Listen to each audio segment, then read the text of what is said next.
Cook with Kailash આજે આપણે પાલક પનીરનું શાક બનાવીશું। તેના માટે મેં એક પેનમાં ગરમ પાણી મૂકી દીધું છે। તેમાં 1 ચમચી ખાંડ નાખી દીધી છે। પાણી ઉકળી ગયું છે। હવે આપણે એમાં પાલક નાખી દઈશું। પાલક પાણીની અંદર આપણે ખાંડ નાખીએ તો સર એકદમ ગ્રીન રહે, એટલા માટે આપણે એમાં ખાંડ થોડીક નાખી દઈશું। આને આપણે ચડવા દઈશું। આ રીતે મેં 250 ગ્રામ જેવો પાલક લીધો છે। ગરમ ઉકળતા પાણીમાં આપણે નાખવાનો છે। 10 મિનિટ ચડી જાય ત્યાં સુધી આપણે રાહ જોઈશું।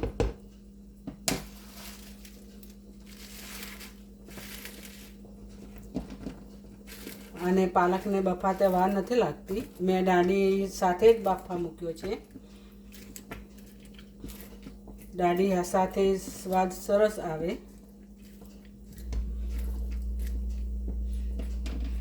બફાય ત્યાં સુધી આપણે 10 મિનિટ રહીને જોઈ લઈએ।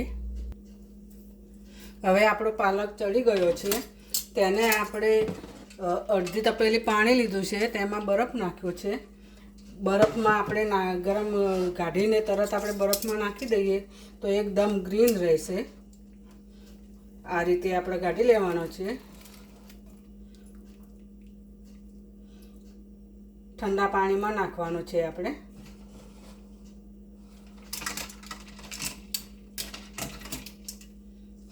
આ રીતે કાઢી લઈને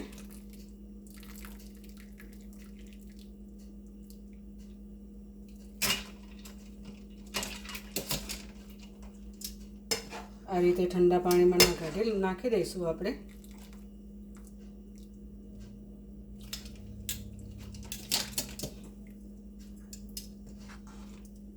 બધો પાલક આપણે ઠંડા પાણીમાં નાખવાનો છે, એટલે આપણો પાલક એકદમ ગ્રીન રહે। એની પેસ્ટ બનાવીએ તે પણ એકદમ ગ્રીન બને।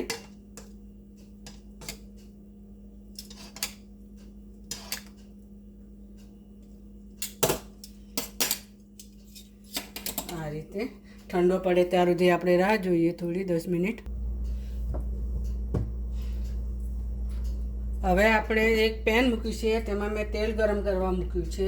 આપણે 250 ગ્રામ જેવું પનીર લીધું છે, તે આપણે એને તેલમાં સાતરી દઈશું થોડું। એને આપણે હલાવતા જઈશું આ રીતે। ગેસ થોડો આપણે ધીમો રાખીશું। એને બ્રાઉન કલરનું થાય ત્યાર સુધી થોડું આપણે તળી દઈશું।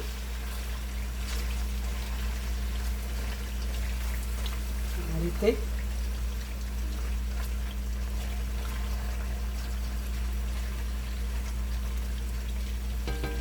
પેનમાં બ્રાઉન કલરનું થાય ત્યાં સુધી પાલક પનીરનું શાક બહુ સરસ બને છે।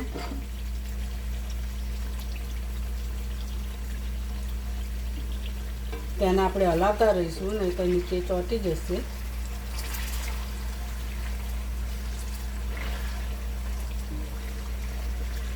બહુ બ્રાઉન કલરનું નથી થવા દેવાનું, આપણે થોડું જ થવા દેવાનું છે પાલક પનીર।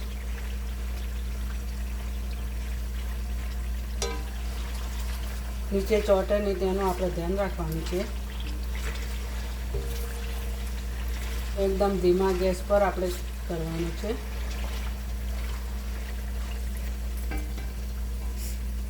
બ્રાઉન કલરનું થાય ત્યાં સુધી આપણે જોઈ લઈએ થોડી વાર રહીને। હવે આપણે પનીર કાઢી લઈશું। એને આપણે આ રીતે કાઢી લેવાનું છે।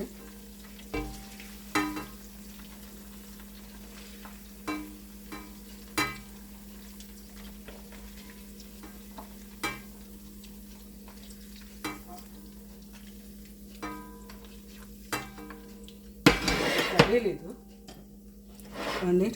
તેની અંદર આપણે હવે થોડું જીરું નાખીશું।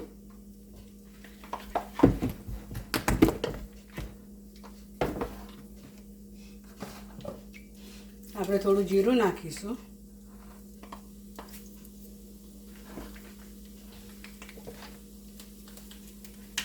થોડી હિંગ નાખીશું,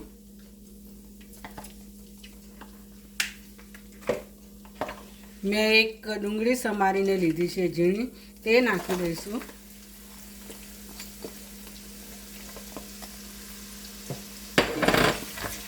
તેને આપણે બ્રાઉન કલરની થવા દઈશું.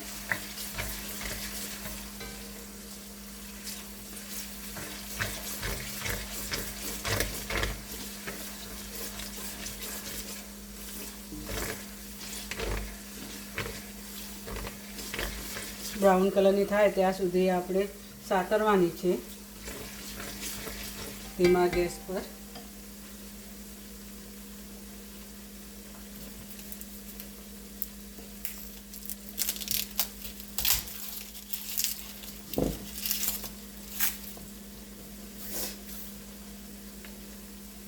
થોડી વાર રહીને આપણે જોઈ લઈએ.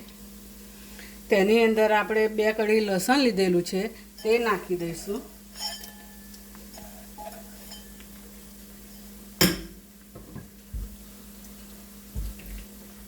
તેને બરાબર હલાવી દઈશું.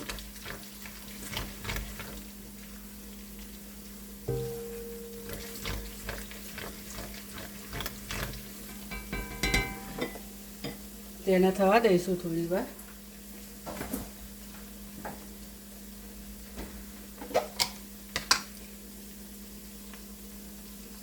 તેમાં મેં આદુ મરચાં વાટેલા છે તે નાખીશું 1 ચમચી.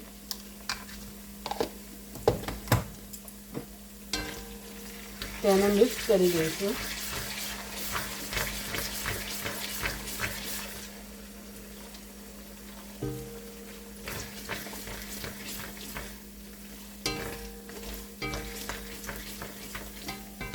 બ્રાઉન કલરની થવા દઈશું.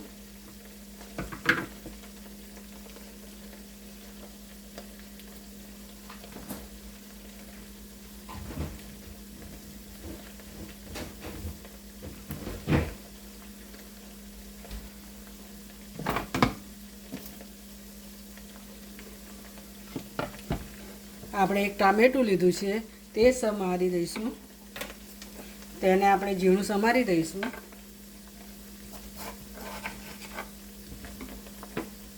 આ રીતે.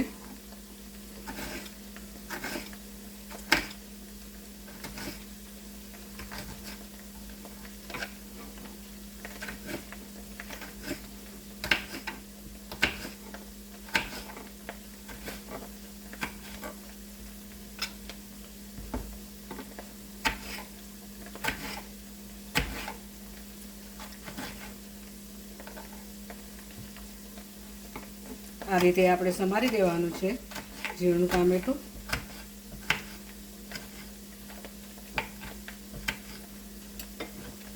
આપણે આ અડધું ટામેટું સમારેલું છે તે નાખી દઈશું.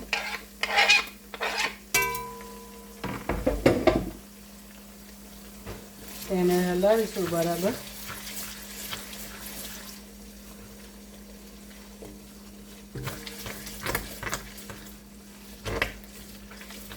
થોડું ચડવા દઈશું.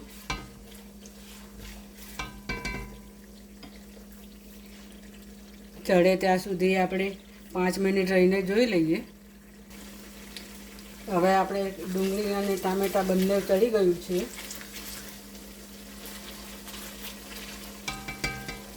તેની અંદર આપણે મસાલા કરી દઈશું. ચપટી હળદર નાખીશું. કાશ્મીરી મરચું 1 ચમચી નાખીશું. ધાણા જીરું 1 ચમચી નાખીશું. 2 ચમચી જેવું. અડધી ચમચી ગરમ મસાલો નાખીશું અને તેને મિક્સ કરી દઈશું.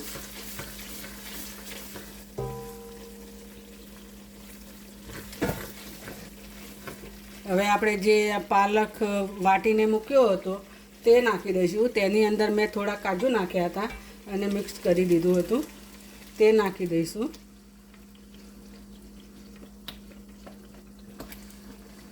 તેને મિક્સ કરી દઈશું.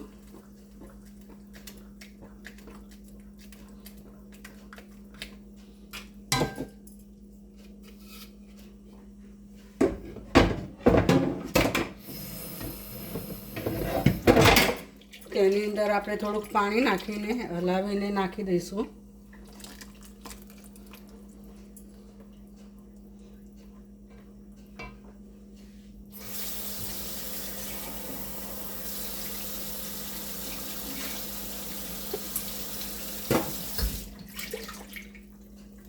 બીજું થોડુંક નાખી દીધું પાણી હલાવીને આપણે.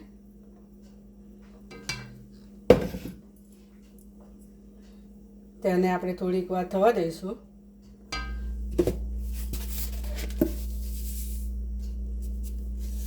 તેમાં મેં અડધી ચમચી જેવું મીઠું નાખું છું, તે નાખી દઈશું.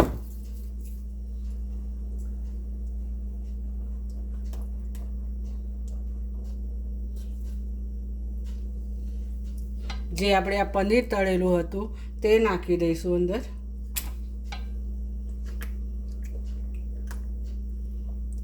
આપણે રાઈસ સાથે ખાવી હોય તો થોડી ઢીલી ગ્રેવી રાખવાની, અને શાક રોટલી સાથે ખાવું હોય તો આપણે થોડું કાઠી રાખવાની.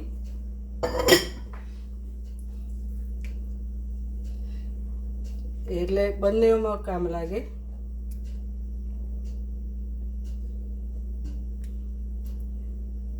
અને રાઈસ સાથે બી ખાઈ શકાય, અને રોટલી, પરોઠા, નાન જેની સાથે ખાવું હોય તેની સાથે સારી લાગે પાલક પનીર.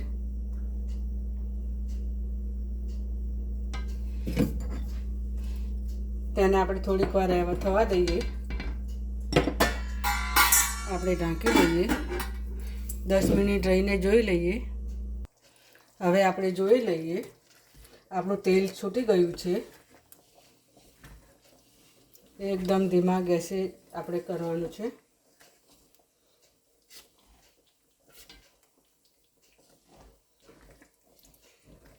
આ રીતે ખુલ્લું રાખી દે, છાંટા ઉડે છે આપણે પાલકના. આ રીતે ઢીલું જ રાખવાનું છે. રાઈસ સાથે ખાવાનું. રાઈસ સાથે ખાવા માટે થોડું ઢીલું રાખીએ.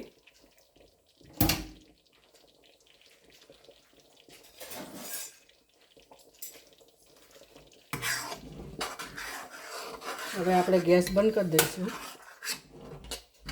આપણું શાક થઈ ગયું છે.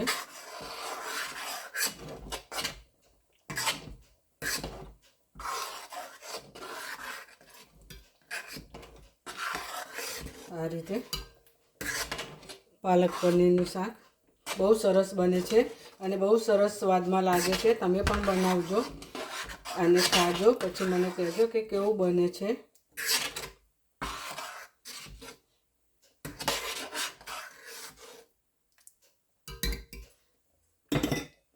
થોડીક વાર થવા દઈએ આપણે, 5 મિનિટ.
આપણું પાલક પનીરનું શાક તૈયાર થઈ ગયું છે.